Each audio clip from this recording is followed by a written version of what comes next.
aku seneng, aku puas, gitu.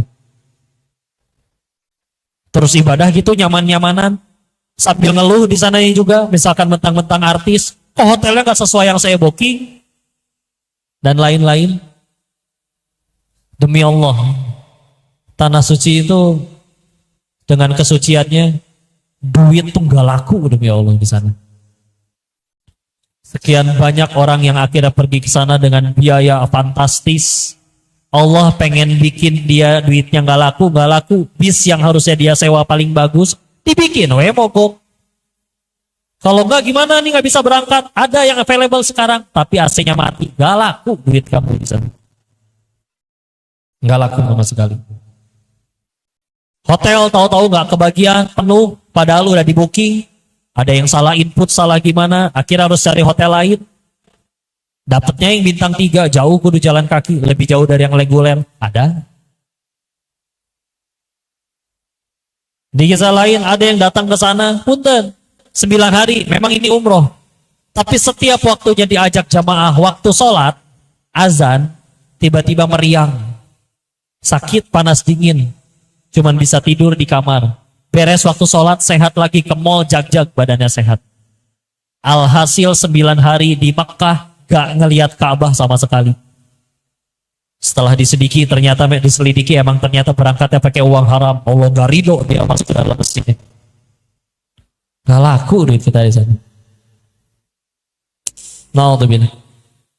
Banyak sekali renungan insya Allah yang mudah-mudahan menghidupkan hati kita. Sebelum keberangkatan kemarin, banyak sekali melihat nasihat-nasihat dari guru-guru kami. Salah satunya diingatkan oleh guru kami, beliau bilang kayak gini. Yang pada berangkat, amalannya apa bisa diundang Allah ke sana?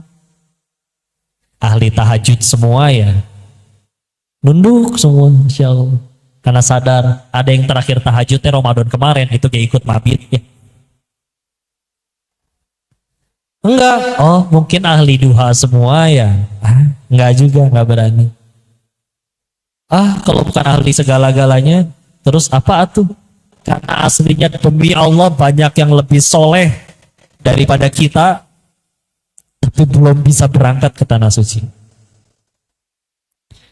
Bicara ketakwaan, kau punya almarhum guru Kiai Haji Ustadz Ahmad Fatur Rahman. Salah seorang guru pertama Koko pulang dari Thailand, beliau malah minta Koko buat datang ke rumahnya buat ngaji, terserah pengen ngaji apa aja. Malah beliau yang minta, kalau nggak datang dicariin. Sekarang sudah almarhum, sudah wafat. Beliau dulu perjuangan ibadah hajinya, wali kota zaman dulu inget nggak? Pak Diani. Kalau anak zaman sekarang nggak tahu kali ya. Sempat tahu ya, Pak Diani ya.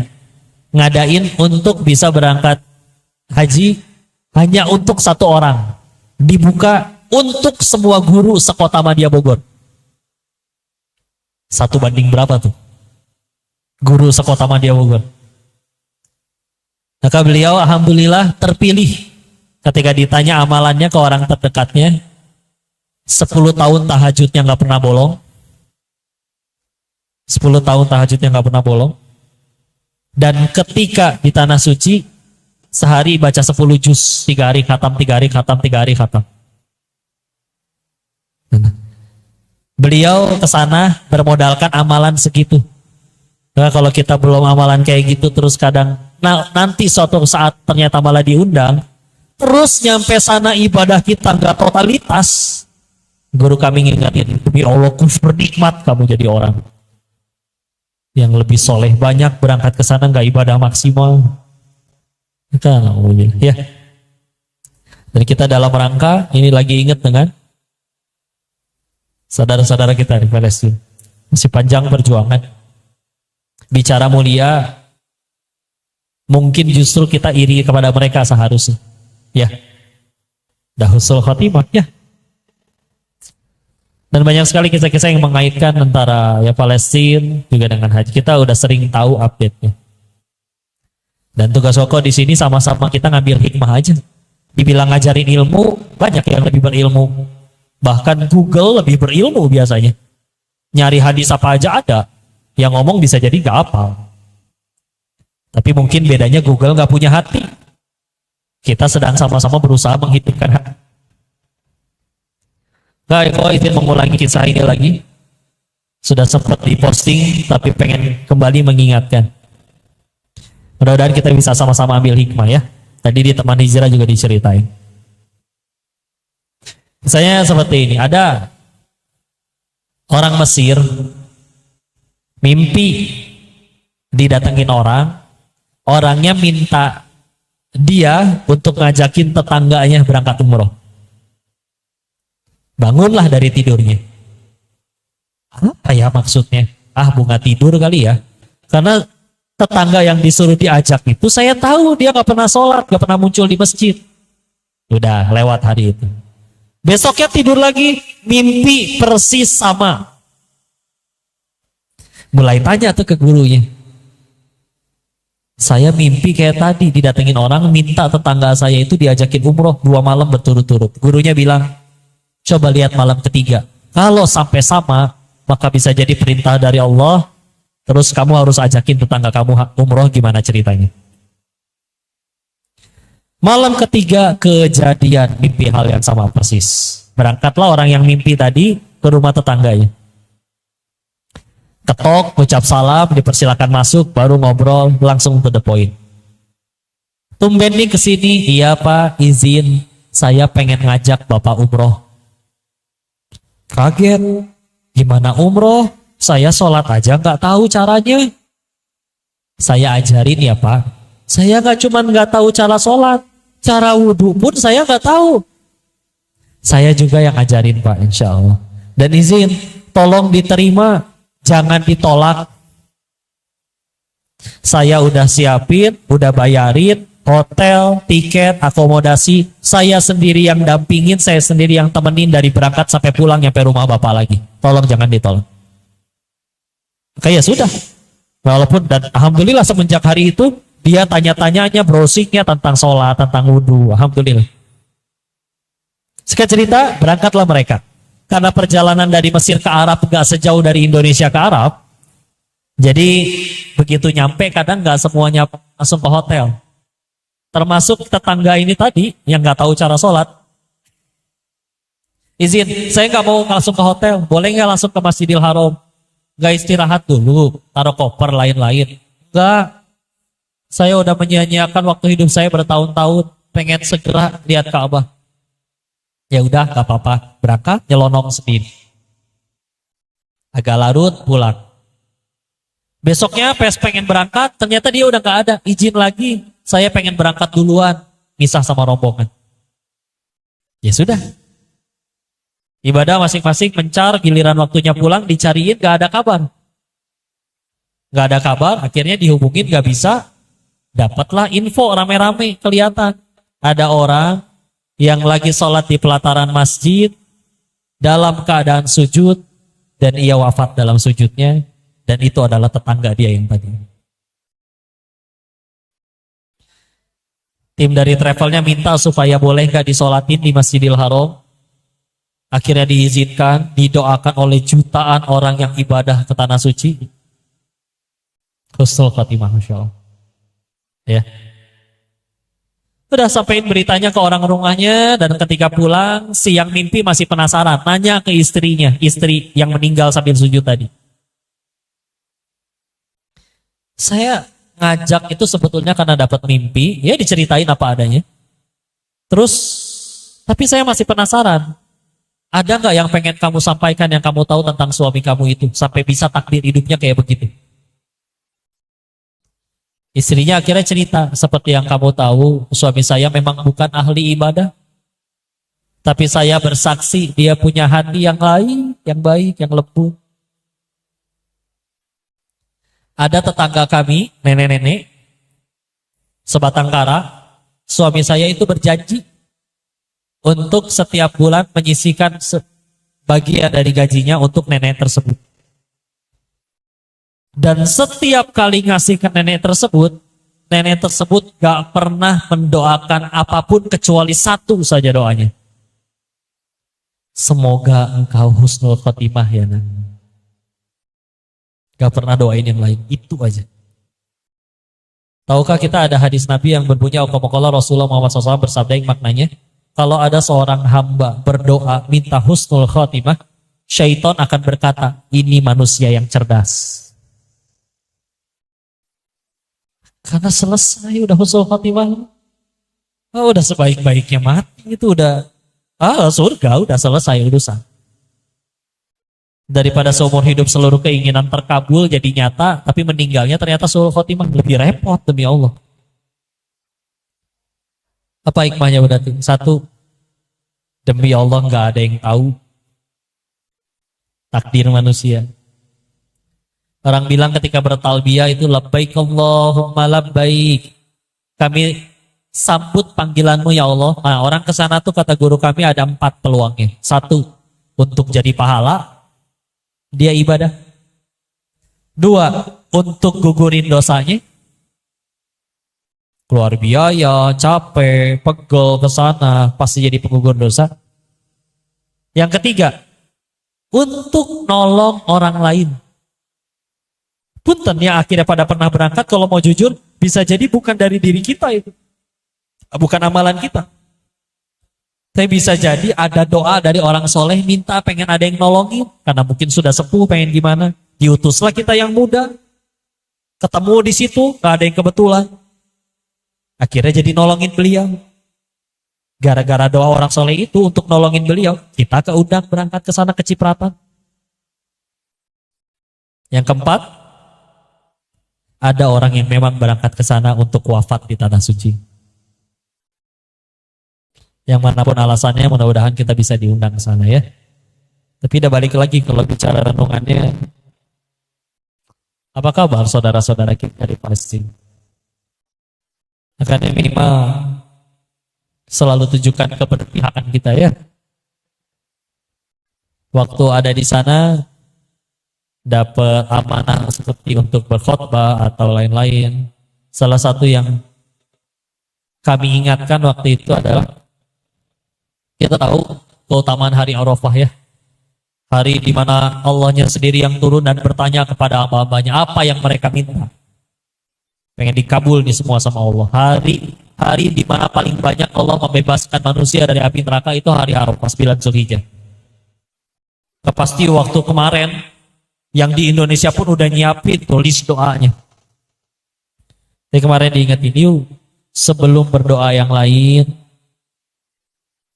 yang harus paling pertama kita lakuin, doain dulu saudara-saudara kita di Palestina. Jangan lepas itu setiap beres sholat. Doa buat diri kita sendiri mah paling belakang lah kalau mau jujur. Ya, doain dulu mereka. Selanjutnya udah boleh kok langsung doain diri sendiri. Boleh, tapi kalau mau doain dulu orang lain. Saudaranya, ayahnya, ibunya, anak-anaknya, pasangannya. Karena kalau kita ngedoain orang lain, malaikat akan ngedoain hal yang sama untuk kita. Kita doa mungkin belum kekabul, udah kehalang dosa. Tapi kalau malaikat yang doain, bismillah insya Allah. Selanjutnya udah boleh kok buat doa buat permintaan masing-masing. Boleh. Tapi kalau iya pun, syukuri dulu dan taubati dulu apa yang ada pada diri kita. Kita tuh udah jadi hamba yang kayak gimana? Syukurnya, taubatnya seperti apa? Kayak tadi lah renungannya. Ada yang datang ke sini langsung, oh Masya Allah ini mah orang-orang soleh solihah. Padahal bisa jadi baru pertama kali datang ngaji. Tapi karena sedang di circle yang baik, ikut kecipratan kebaikannya. Padahal Allah tahu aslinya kita manusia yang kayak gimana. Ngerti Allah. Gak dibuka tapi. Ya. Insya Allah ada yang gitu. Terus gimana? Udah mulai boleh doa untuk diri sendiri? Boleh, mangga. Tapi tolong doainnya buat akhirat kitanya dulu. Ya Allah minta hidayah ya. Ya Allah pengen husnul khotimah ya Allah. Minta tas, minta handphone mau belakangan lah, udahlah itu mah. Gak akan kepikiran tas nanti di alam setelah kematian ya. Sila. Izin ya. Kalau di sini ada yang minta jodoh, ada yang belum nikah, angkat tangan. Nah, kalau ragu-ragu nanti jodohnya ragu. Nggak apa-apa ya, tapi izin, bukan pengen matahin semangat. Ada orang minta jodoh ke Allah, belum tentu Allah kasih jodoh. Ada yang minta kaya, sama, belum tentu Allah kasih duit, bukan karena Allah benci. Karena Allah tahu ini orang kaya kacau nih, tahan we duitnya. Karena gara-gara dia nggak kaya-kaya jadi sujud melulu, bagus. Daripada kaya malah jadi lalai. Ada yang kayak gitu. Ada yang minta sehat tapi belum tentu dikabul jadi sehat sama Allah. Ada yang meninggal, ada yang wafat sampai meninggal. Ada yang sakit sampai wafat. Gitu ya. Tapi ada satu doa yang kalau ini yang kita minta, nggak mungkin nggak dikabul, pasti Allah kabul. Minta apa? Minta hidayah. Cobain, kalau tengah malam nanti kebangun, ambil wudhu, sujud, tahajud, silakan boleh berdoa apa aja. Tapi kalau bisa sempetin malam itu aja, kita berdoa. Ya Allah, ini hambamu datang dengan segala dosa-dosanya ya Allah. Dan dari sekian banyak yang hamba inginkan malam ini hamba hanya akan minta satu ya Allah. Hamba minta hidayah ya Allah. Sini. Nantikan janji Allah ya. Di sini ya, sok renungin. Kita kalau jadi orang yang punya segala hal yang ada di bumi, manusia terkaya, punya ini, punya itu, tapi Allah nggak kasih hidayah, nggak ada Allah di hati. Lihat para koruptor, nyolong padahal udah kaya. Lihat yang pada selingkuh. Berapa banyak kejadian ada yang istrinya lebih cantik daripada selingkuhannya. Ada? Ada. Sampai orang bilang ternyata jadi pelakor itu nggak perlu cantik kok. Hanya perlu gatel. Ya. Biasa aja gatalnya ya. Nah gatel mah ada herosit, talisil ya. Obat gatel ya. Kalpanak obat panu. Ini bismillah. Tapi ada orang yang mungkin dia lebih gak punya apa-apa dibanding kita. Tapi Allah kasih dia hidayah. Di hatinya Allah bikin cuman Allah aja. Enak tuh hidupnya. Gak banyak keluh, gak gampang ngambek, gak gampang marah, gak gampang tersinggungan. Hatinya udah Allah doang. Kita kali yang banyak pesaing Allah di hati. Makanya gampang ngambek. Sok jujur. Kita sama anak-anak lebih ceria mana? Anak-anak. Padahal ilmu kita sama ilmu anak-anak pengetahuannya banyakkan yang dewasa atau anak-anak? Dewasa. Kalian mau udah sering nonton YouTube ya, banyak ilmunya. Ada yang kuliah, S1, S2, S3, eskalator, Esteban Cambiaso, main bola ya. Uang kalian orang dewasa sama uang anak-anak banyakkan uangnya siapa? Dewasa. Kecuali Rafatara sama Cipung betul. Mereka anak-anak tapi banyak duit ya. Tapi udah nggak minta ya. Kita lebih banyak ilmu, lebih banyak duit. Kok lebih sulit bahagia dari anak-anak? Sederhana.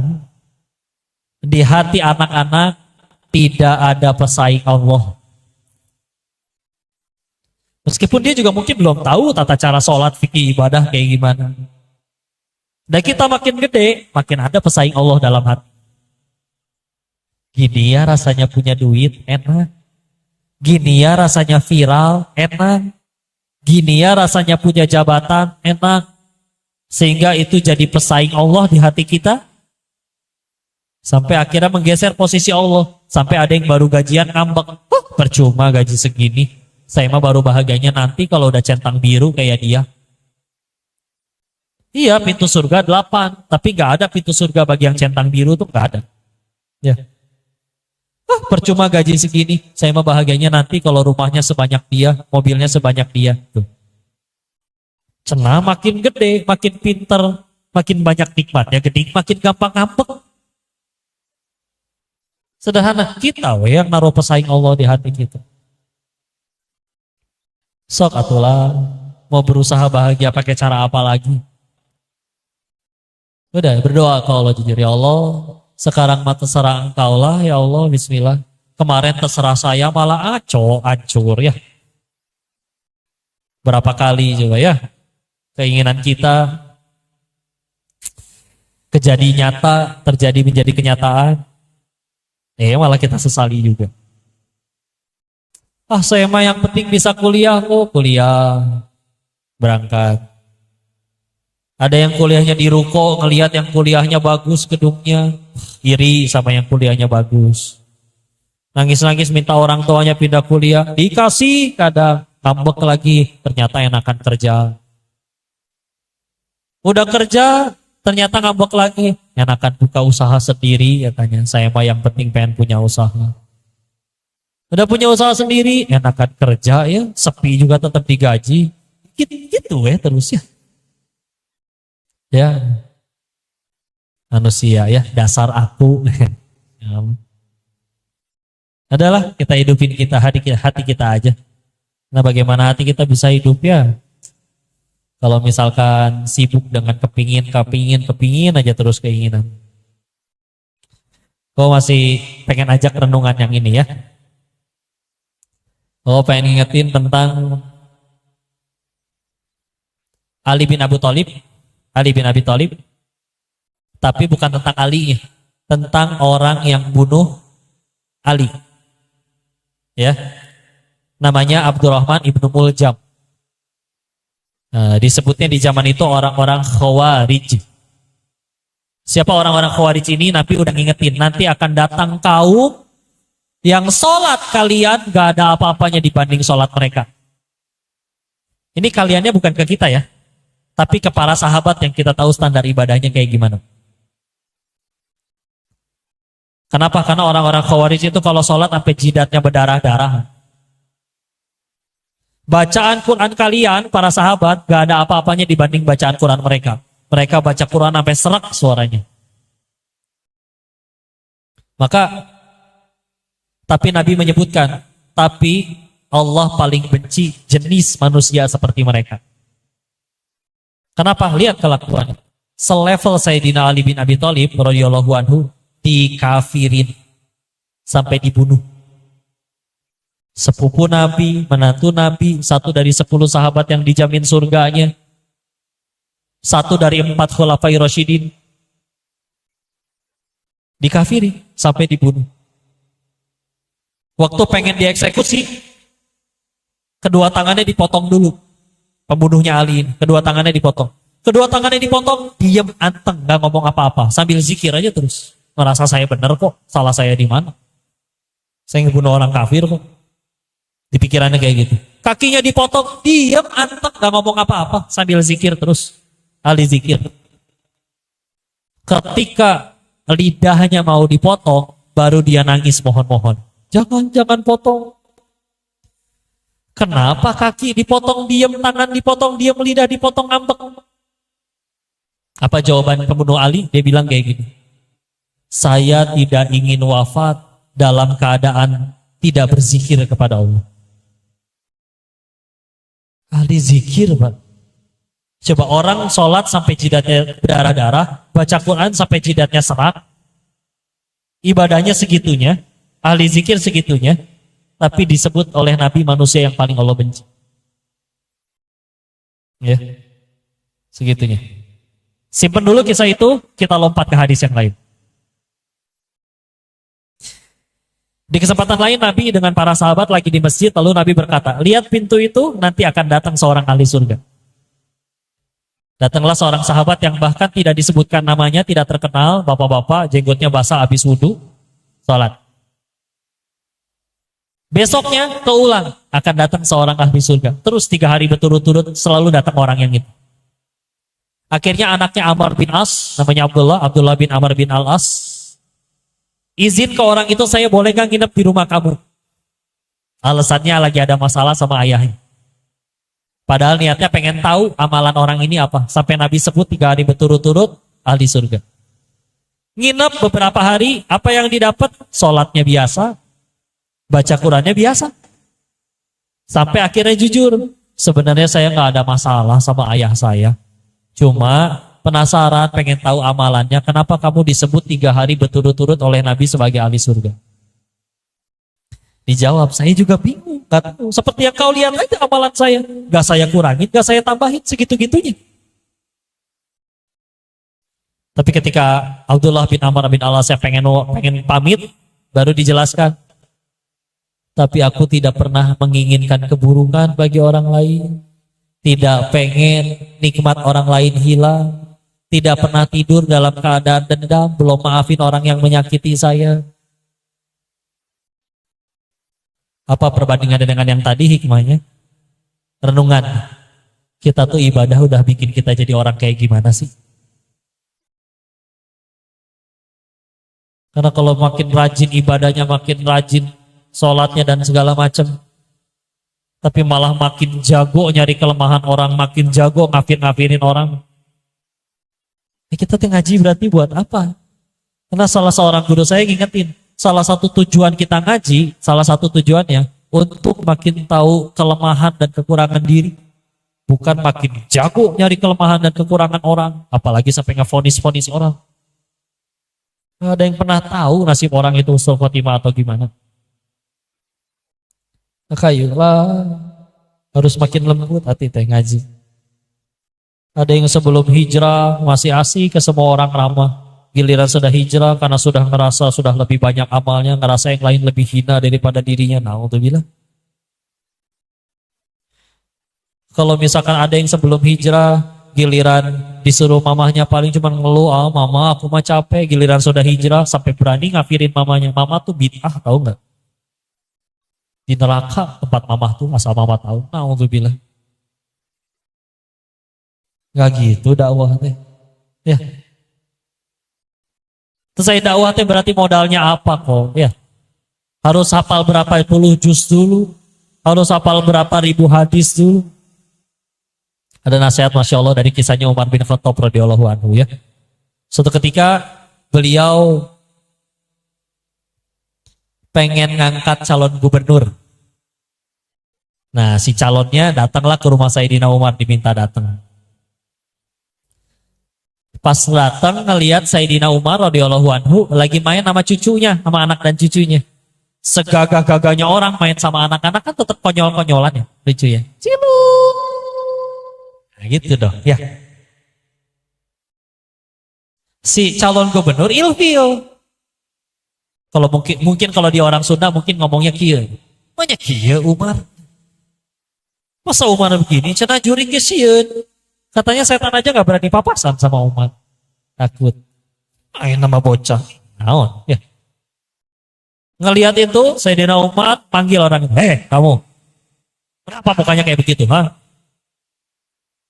Ya maaf Amirul Mukminin. Kamu nggak punya anak cucu di rumah? Gak pernah main sama anak cucu kayak gitu? Punya anak cucu, punya. Sama anak cucumu gak pernah main seperti tadi? Oh enggak pernah sekalipun. Karena ngerasanya bisa nurunin wibawanya. Apa kata Sayyidina Umar? Pulang kamu sana. Gak usah jadi gubernur, gak jadi. Loh, apa kurangnya kualifikasi saya? Apa jawaban Sayyidina Umar? Kalau kepada darah dagingmu sendiri engkau tidak bisa berkasih sayang, bagaimana engkau akan menyayangi umatnya Muhammad sallallahu alaihi wasallam? Dakwah berarti pakai apa? Pakai cinta atau pakai sayang? Kok berarti ilmu gak penting? Gak ada yang bilang gak penting, penting. Kalau gak pakai ilmu kita kalor ngidul.